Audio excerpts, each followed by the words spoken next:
Maithili express की शानदार प्रस्तुति।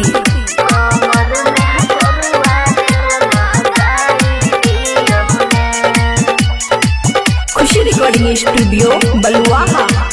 देहिया के दर्द अब सहलो न जाइए, कैसे बतैया नंदो कहलो न जाइए। हाँ, देहिया के दर्द अब सहलो न जाइए, कैसे बतैया नंदो कहलो न जाइए। अपना भोजाई के जिया जुराइए दियो ने ए ननदो, कमर में करुआ तेल लगाइए दियो ने ए ननदो, कमर में करुआ तेल लगाई दियो ने। डीजे सुमित सतीश रैना।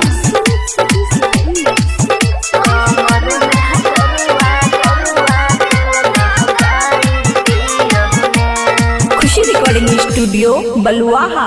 हमरा संगे कर छे जे ना कर छे पराया है, से जिया प आवे न एको रती ओकरा दाया है। हमरा संगे कहर छे जे ना कर छे पराया है, से जिया प आवे न एको रती ओकरा दाया है। देहिया के दर्द तू भगाई दियो ने ए ननदो, कमर में करुआ तेल लगाइए दियो ने ए ननदो, कमर में करुआ तेल लगाई दियो ने।